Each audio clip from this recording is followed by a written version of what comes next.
Libertarianism is an ideology built on neoclassical economics by Unlearning Econ. This is a response to AZ's reply to my original response, and this is Darjeeling Zen. If you're interested in the original article, you can go to Unlearning Economics WordPress blog. So, I'd like to say greetings, AZ, whoever you may be. Welcome to the conversation. AZ says that along these lines, I think it's instructive to elaborate on the belief that government taxes are theft, which is one place where I think Darjeeling Zen makes a weak argument against Unlearning Econ.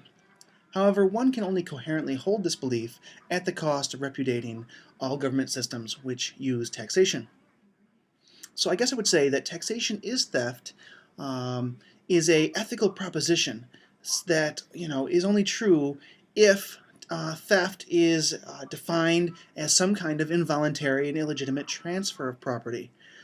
If taxation were voluntary, then it would not be theft, and therefore taxation, if it is a request for a donation only, is not itself an act of theft. So it's not necessarily theft, but it might generally be. So if, as most, if not all, of the current schemas for taxation employ a threat of force to extort property under coercion and or duress, then, or therefore, taxation is theft when property is removed without the legitimate owner's consent. Taxation is extortion when the legitimate owner gives in to the threat of force and gives up their property due to the threat of force, and taxation would be robbery when it is forcibly removed from the legitimate owner with violence. The content of this reasoning would hold true given the premises, which are really property rights, no matter what label we give to the parties in the example. So whether we say it's government taxes or mafia taxes or Kaiser's taxes or the majority's taxes or the king's taxes or the representative's taxes or whatever the label is, doesn't really matter. It doesn't change the content of the ethical proposition. So therefore, a government funded voluntarily would be completely exempt from any such ethical criticism. However, the same reasoning makes any entity that employs unethical, involuntary, non-consensual means to acquire property as illegitimate and a criminal organization, going with Augustine's dictum that an unjust law is no law at all. That is, the purpose of law is to create a justice in the society, and if a law itself is unjust, then that law delegitimizes itself. It is a contradictory thing. It is a square circle. It is, really what it ends up being is it's a lie. It's the substitution of the word law, which is, supposed to mean justice, for tyranny and despotism and all sorts of, ethical nastiness. So AZ is quite correct that if theft is unethical, and then therefore all institutions which employ such unethical means to acquire property of legitimate owners are acts, acquire property of legitimate owners in acts of theft, extortion, or robbery, are themselves ethically repugnant to people of conscience. If extortion is unethical, then the mafia which employs extortion does so illegitimately. This isn't, real deep stuff. It's, I think it's there. And I assure AZ that I am not employing this reasoning as any kind of rhetorical device. The fact that few people believe a thesis is not an argument for or against that thesis. If you are curious as to my personal position as a radical liberal, indeed, involuntary coerced taxation would be theft in the very plain meaning of language as an ethical proposition.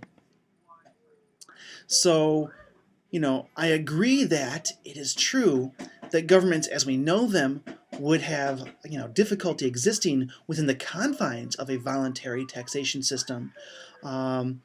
But AZ says, implicit in Unlearning Econ's argument that taxation cannot be separated from government, in particular, government cannot exist without taxation, since having taxation and government most likely increases your wealth in relation to the alternative, it cannot be regarded as theft.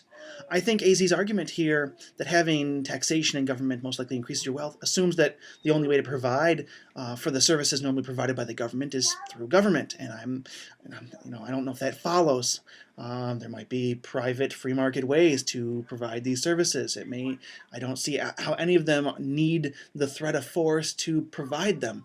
It's all possible. The question is, what's the difficulty? And then therein is the question: is the free market's difficulties in obtaining these services out of voluntary means, is this equivalent to or greater than the current institution's use of force to compel the means to provide those services? And so, I just want to say that, this is an ethical statement based on a philosophical justification. It's not ideology. AZ says, the mafia example is different because our extortion in mafia is not preferable over the alternative. Once we discredit the libertarian's justification that very limited government leads to economic optimality, mantras like taxation is theft are nothing more than ideology. And I guess I ask, preferable to whom? Alternative to what? Does the victim of extortion have a care as to whom they pay their extortion? Do they care what their extorters call themselves? And forgive me if, this is a mischaracterization or reading too much into this, but it seems that AZ might here be revealing a subjective preference for the traditional historical style of government. It's a conservative impulse or nature of which, obfuscates the ethical issues at hand, I feel. I do not wish to mischaracterize, but, I would like you to understand my perspective, and that the nature of the conservative is to defend what is traditional without rational justification.